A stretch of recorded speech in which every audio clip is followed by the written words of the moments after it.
Hey guys, back again with another video, and today we are starting off Fan Art February. If you don't know what Fan Art February is, it's when artists draw fan art right the way through February. I heard about this from Claire from Black Summer Colouring and Hetty from Hetty's Art. Both fantastic artists. You should check them out. Definitely check out their Fan Art Februaries. I think they're doing it consecutively, so like every day through February, so power to you girls, because that's a lot of work. I'll probably do it every second day. I will leave their links down below if you want to go check them out. But for this image, I decided to do the Deathly Hallows symbol from Harry Potter. Basically the symbol for the Elder Wand, the Invisibility Cloak, and the Stone of Resurrection. And that animation in the film for the story of those came to be is just beautiful. So I really thought that deserved a piece of artwork. I really like how this turned out. I love the colours in the background. It doesn't have to be the Harry Potter symbol if you don't want it to be. It could just be a symbol with like some modern arty kind of feels to it, but it's definitely Harry Potter. But for this video, I thought I'd go in a little bit of a different direction and tell you guys a story about things I have to tell. And one has to be an art teacher or art teachers I've had in the past. I've seen a lot of stories around on the internet of people talking about art teachers and, you know, harsh art teachers or the best art teachers in the world, stuff like that. And I've had a collection of both, but one art teacher in my mind sticks out. And I'm sure my friends will remember her because a lot of my friends went to school with me. She was in my secondary school, and for the sake of her privacy, I'm going to call her Miss Florida.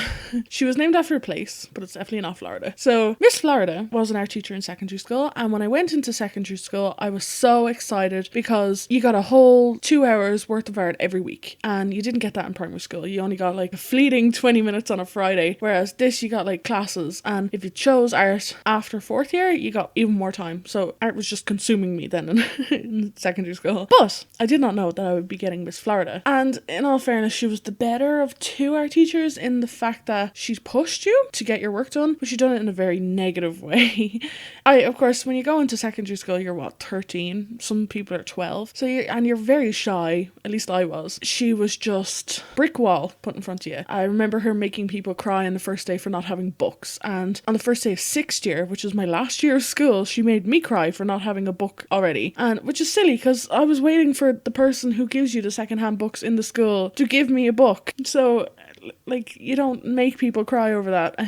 But she had some strange tendencies. Like, if somebody annoyed her, to make them feel like crap, she'd go behind the blackboard and cry. Because we had these blackboards on like wheels, and she'd go behind the blackboard and like cry, and then come out and then scream at you, and you'd be like, what? Why? Calm down. But like, I'll never fault her methods of, you know, teaching, because she knew her stuff and she was talented, but she was a mean person. And I remember from one instance, we were doing pottery for maybe the third time in the year, and I decided to make a flower bowl, and I wanted it to be like a fish with an open mouth. I had seen this design somewhere online, so I knew you just make a circle, cut out like a triangle for the mouth, and then you stick on the tail and, you know, fins to hold it up. And every day you had to wrap up your clay when you were done and seal it so that the air wouldn't get in and it wouldn't be dry the next time you come back to it. Now, if you had art on a Friday, you could go a whole week without seeing your pottery, and of course it's going to be somewhat dry, especially because like no plastic bag is completely airtight for like safety reasons. But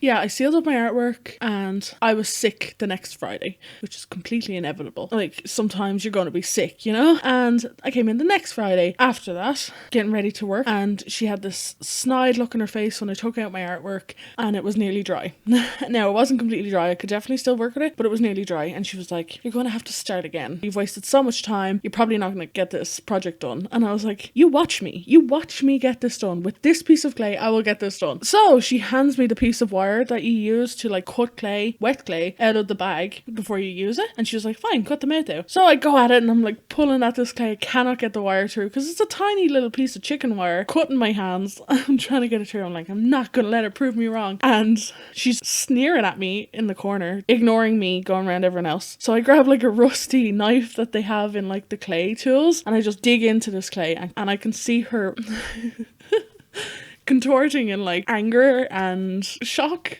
that I was hacking away at my clay. But I got it done. I stuck on my fins with my wattle and stuff. Is that what it's called? Wattle? I can't remember. I haven't done clay in a long time. It's like a mixture of dry clay bits and water you use to stick other clay bits to clay. I stuck it on, put it in the kiln, it didn't explode, and it came out, and I still have the vase today. I will insert a picture of the vase right here.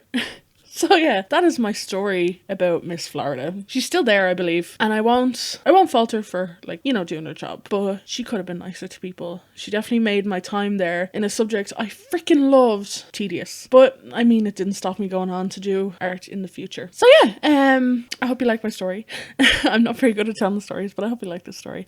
And I will see you guys in 2 days for the next Fan Art February. You can hear my dog barking in the background. Sorry about that. There's probably another dog barking at him from a garden far, far away. I hope you have a great day. Bye!